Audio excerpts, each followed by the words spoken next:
Salam, mövzumuz 6-cı sinif 5-ci mövzu sanitar texniki avadanlıqların sadə təmiri. Sanitar texniki avadanlıqlarda hansı nasazlıqlar yaranır? Sanitar texniki avadanlıq deyəndə nə nəzərdə tutulur? Su ötürücü kranla su qarışdırıcı kranın fərqi nədir? Bunlar haqqında bugünkü mövzumuzda ətraflı məlumat alacağıq.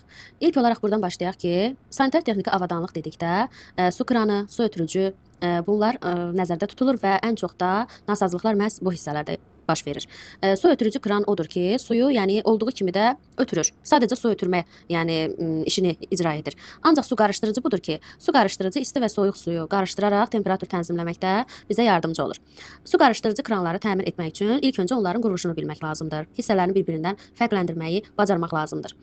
Su qarışdırıcı kranlar iki cür olur. Ventilli su qarışdırıcılar var, bir də bir linkli su qarışdırıcı kranlar var. Bir linkli ilə ventillinin fərqi nədir? Bir linkli su qarışdırıcı kranın quruluşu fərqlidir. Necədir? İki başlığın funksiyasını birdən yerinə yetirən bir qol var onda. Yəni ventillidə iki tərəfdə, bir tərəfdən soyuq suyu açır, bağlayırsan, bir tərəfdən isti suyu, amma bir linklidə bu belə deyil. Sadəcə bir qoldan ibarətdir. Bu qolun sayəsində onu aşağı, yuxarı, sağa, sola çevirərək tələb olunan təzyiqi və eyni zamanda da verilən suyun temperaturunu asanlıqla tənzimləmək mümkündür. Suyun soyuq, isti və yaxud da ki, ilıq verilməsi üçün bir linkli və ventilli su qarışdırıcı kranlardan geniş istifadə olunur. Bunu artıq biz bilirik. Bir linkli su qarışdırıcının hissələrinə keçək. Neçə hissədən ibarətdir bir linkli su qarışdırıcı? 6 hissədən ibarətdir. Dəqiqliklə yadımızda saxlayırıq. Dəstək, su şırnağı tənzimləyicisi, keramik kartric, gövdə, təsbit edici pərçim, əyilən su boruları.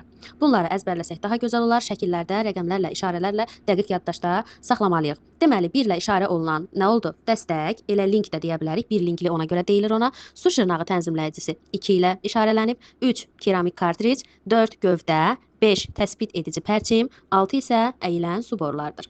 Hal-hazırda təyinatlı su qarışdırıcılar istifadə və istehsal olunur. Nədir bu təyinatlı? Əlüzyuyanlar üçün mərkəzi təyinatlı, vanna və əlüzyuyanlar üçün isə ümumi təyinatlı su qarışdırıcılar istehsal olunur. Nə deməkdir bu? Bunu gəlin biz öz bildiyimiz kimi izah eləyək və başa düşək. Əl üz yuyan üçün dedikdə hamam otağında, vanna otağında tək əl üz yumaq üçün istifadə etdiyimiz hissə nəzərdə tutulur. Bunun adı nə oldu? Mərkəzi. Ancaq hamam otağında həm aşağı su gəlir, həm də yuxarıya duşa qalxır. Bunu artıq gözümüzün qarşısında canlandıra bilərik. Buna nə deyildi? Buna ümumi deyildi. Çünki həm aşağıya, həm də yuxarıya su ötürə bilir və həmçinin də yəni su qarışdırıcıdır. Buna görə də buna ümumi təyinatlı su qarışdırıcı deyilir. Su qarışdırıcı kranlar su ilə daim təmasda olduğu üçün onların metal hissələri latundan, tuncdan, kran başlıqları isə plastik kütlədən, metaldan, sıxıcı ara qatları isə rezindən, dəridən, plastik kütlədən hazırlanır. Nəyə görə? Paslanmanın qarşısını alması üçün. Deməli, metal hissələr yalnız latun və tuncdan hazırlanır. Su qarışdırıcı ventilli kranlar haqqında danışaq. Ventilli su qarışdırıcı cəmi 3 hissədən ibarətdir. Bir linkli neçə hissəli oldu? 6 hissəli. Amma ventilli su qarışdırıcı çox sadə quruluşa malikdir və cəmi 3 hissəsi var. Hansıdır bu? Gövdə, ventilli başlıqlar və su axan boru. Bu qədər sadə. 1 ilə işarə olunan hissə gövdədir. 2 ilə işarə olunan ventilli başlıqlardır. 3 ilə isə su axan borudur. Onsuz da bunu baxan kimi aydın başa düşmək olur.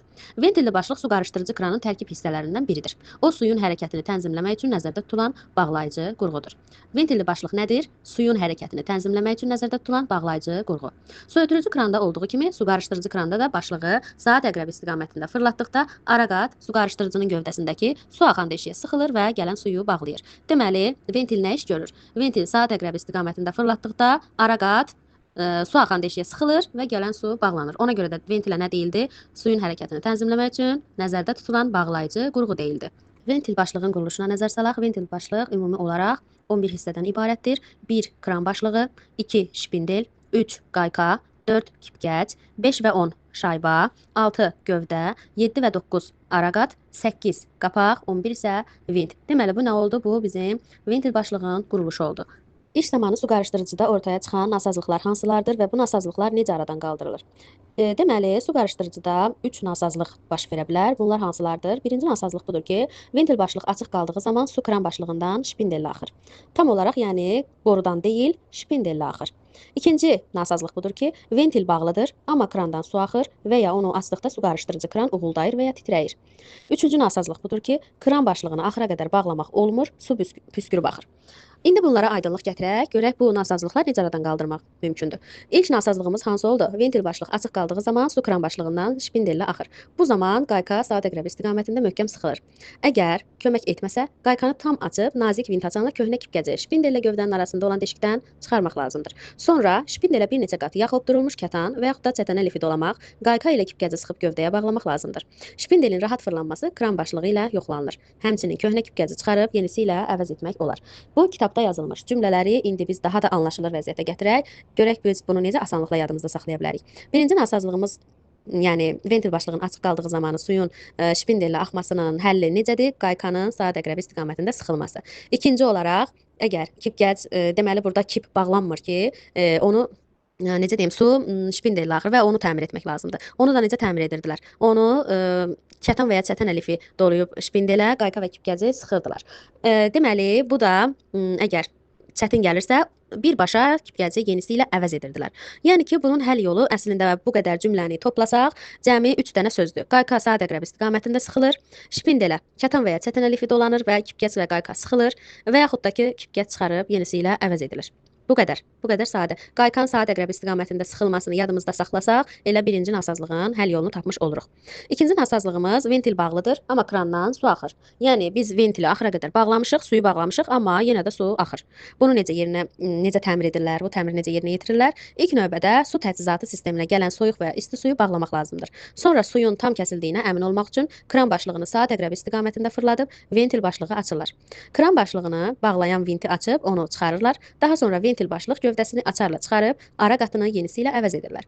Əgər qapaq ara qatla şpindeldən düşürsə, şpindeli gövdədən fırladıb atmaq, qapağı çıxarmaq, zəif çəkic zərbələri ilə şpindelin ucundan deşik yerinə vuraraq deşiyin diametrini azaltmaq, sonra isə döyəcləmə vasitəsilə qapağı şpindelin deşiyinə taxıb kernerlə deşiyi yastılamaq lazımdır.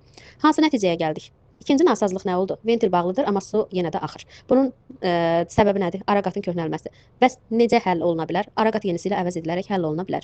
Bu qədər cümlənin əvəzində biz onu nə ilə yadımızda saxlayırıq? Ara qat yenisi ilə əvəz edilir. Üçüncü nasazlığa kran başlığını axıra qədər bağlamaq olmur. Yəni biz ventili nə qədər bururuqsa, yenə də burulmağa davam edir, dayanmır, axıra qədər bağlanmır. Bunu necə aradan qaldırmaq olar? İlk öncə görək dərsliyimizdə hansı cümlələr verilib. Bu nasazlığı aradan qaldırmaq üçün ventil başlığı dəyişmək lazımdır. Bunun səbəbi şpindeldə və ya gövdədə yivin dağılmasıdır. Deməli, bu nasazlığı aradan qaldırmaq üçün bir yol var, o da ventil başlığı dəyişmək. Nasazlıqlar dedik neçədən oldu? 3 nasazlıqla tanış olduq. Birincisi, ventil başlıq açıq qaldığı zaman su şpindellə axır. Necə aradan qaldırıldı? Qayka saat əqrəbi istiqamətində möhkəm sıxılmaqla. İkinci nasazlıq, ventil bağlıdır, amma krandan su axır və ya onu açdıqda su qarışdırıcı kran uğuldayır və titrəyir.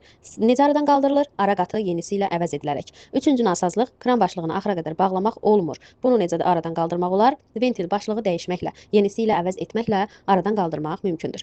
Mənzillərdə su qovşağının təmirini sanitar texniki işlər üzrə çilingər yerinə yetirir.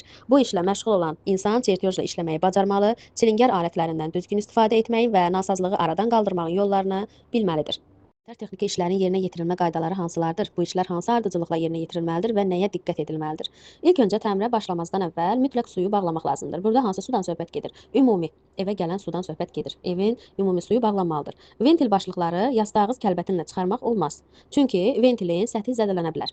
Yivi qırmamaq üçün kranın və ventil başlığının detalları ehtiyatla əymədən burub çıxarmaq lazımdır.